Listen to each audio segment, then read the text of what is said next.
بسم اللہ الرحمن الرحیم۔ صرف 5 منٹ کا مدرسہ قرآن و حدیث کی روشنی میں۔ نمبر 1 اسلامی تاریخ۔ حضرت عبد الرحمن بن عوف رضی اللہ تعالی عنہ۔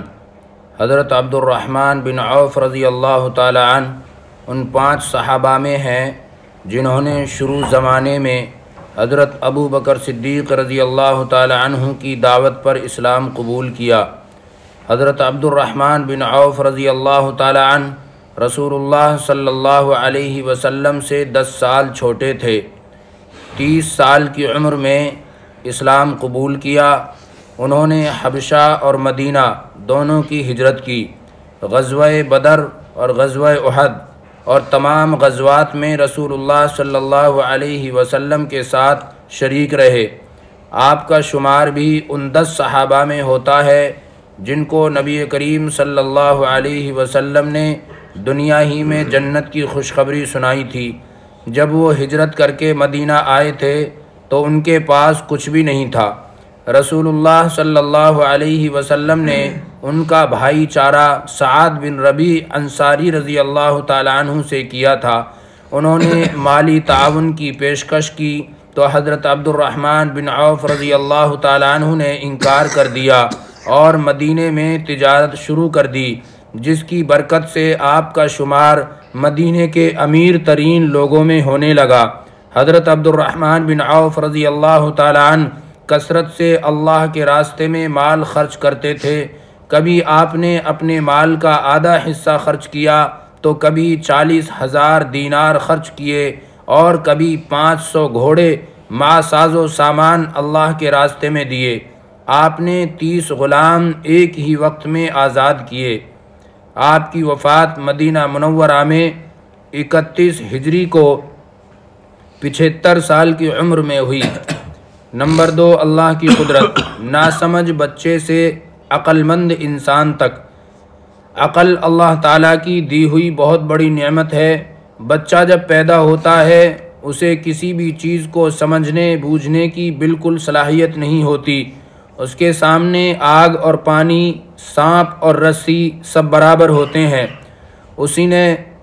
اسے نہ تو اپنا سطر ڈھانکنے کا ہوش رہتا ہے، نہ سردی گرمی سے بچنے کا ہوش رہتا ہے، لیکن اللہ تعالیٰ اسی کمزور اور نادان بچے کو دھیرے دھیرے بڑھاتے ہیں اور اسے عقل و شعور کی دولت عطا کرتے ہیں، یہاں تک کہ وہ ہر چیز کو سمجھنے لگتا ہے۔ وہ آگ اور سانپ سے بچنے لگتا ہے، وہ اپنے سطر کو چھپاتا ہے، وہ اچھائی اور برائی کو سمجھنے لگتا ہے۔ یہ اللہ تعالیٰ کی قدرت کی کاریگری ہے کہ جس نے ایک چھوٹے سے ناسمجھ بچے کو آہستہ آہستہ عقل اور سمجھداری کے کمال تک پہنچایا۔ نمبر 3 ایک فرض کے بارے میں۔ حج کن لوگوں پر فرض ہے؟ قرآن میں اللہ تعالیٰ فرماتا ہے اللہ کے واسطے ان لوگوں کے ذمے بیت اللہ کا حج کرنا فرض ہے جو وہاں تک پہنچنے کی طاقت رکھتا ہو۔ نمبر 4 ایک سنت کے بارے میں۔ مہمان کا اچھے الفاظ سے استقبال کرنا۔ حضرت ابن عباس رضی اللہ تعالی عنہ فرماتے ہیں کہ جب رسول اللہ صلی اللہ علیہ وسلم کی خدمت میں قبیلہ بنو عبد قیس کے لوگ آئے تو رسول اللہ صلی اللہ علیہ وسلم نے ارشاد فرمایا مرحبا مرحبا، یعنی آپ کا آنا مبارک ہو۔ فائدہ اس سے معلوم ہوا کہ جب کوئی مہمان آئے تو خوش آمدید یعنی مرحبا یا اس طرح کے الفاظ کہنا سنت ہے۔ نمبر 5 ایک اہم عمل کی فضیلت۔ صف کی خالی جگہوں کو پر کرنا۔ رسول اللہ صلی اللہ علیہ وسلم نے ارشاد فرمایا جو شخص صف کے درمیان خالی جگہ کو پر کرتا ہے اللہ تعالیٰ اس کو اس عمل کے بدلے جنت میں 1 درجہ بلند کر دیتے ہیں اور اس کے لیے جنت میں ایک محل بنا دیتے ہیں۔ نمبر 6 ایک گناہ کے بارے میں۔ خود کو برائی سے نہ بچانے کا انجام۔ رسول اللہ صلی اللہ علیہ وسلم نے ارشاد فرمایا قیامت کے دن ایک آدمی لایا جائے گا اور اس کو جہنم میں پھینکا جائے گا۔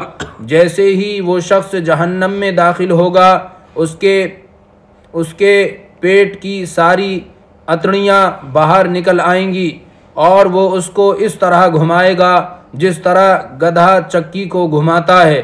جہنمی لوگ اس کے پاس جمع ہو جائیں گے اور تعجب کے مارے پوچھیں گے تجھے کیا ہو گیا؟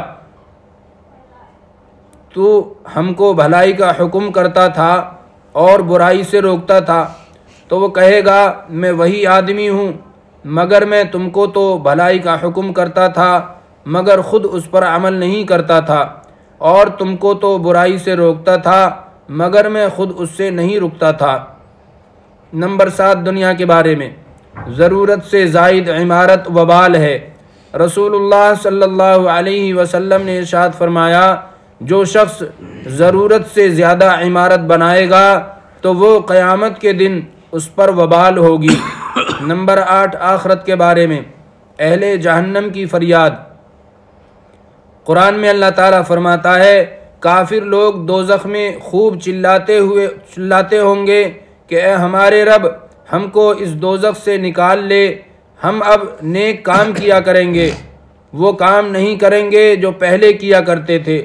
جواب ملے گا کیا ہم نے تم کو اتنی عمر نہیں دی تھی کہ جس کو سمجھنا ہوتا وہ سمجھ لیتا، اور تمہارے پاس ڈرانے والا بھی پہنچا تھا، تو اب عذاب کا مزہ چکھو، ایسے ظالموں کا کوئی مددگار نہیں ہے۔ نمبر 9، طب نبوی سے علاج۔ کوڑھ کا علاج۔ رسول اللہ صلی اللہ علیہ وسلم نے ارشاد فرمایا کہ زیتون کا تیل کھاؤ اور اسے لگاؤ، کیونکہ اس میں 70 بیماریوں سے شفا ہے، جن میں ایک کوڑھ بھی ہے۔ نمبر 10، قرآن کی نصیحت۔ قرآن میں اللہ تعالیٰ فرماتا ہے تم عورتوں کے ساتھ حسن سلوک سے زندگی گزارو، اور اگر تم کو ان کی کوئی عادت اچھی نہ لگے تو اس کی وجہ سے سختی کا برتاؤ نہ کیا کرو، بلکہ اس پر صبر کرو، کیونکہ ممکن ہے کہ تم کسی چیز کو ناپسند کرو مگر اللہ تعالیٰ نے اس میں بہت زیادہ بھلائی رکھ دی ہو۔ اللہ تبارک و تعالیٰ ہم سب کو کہنے سننے سے زیادہ عمل کرنے کی توفیق عطا فرمائے۔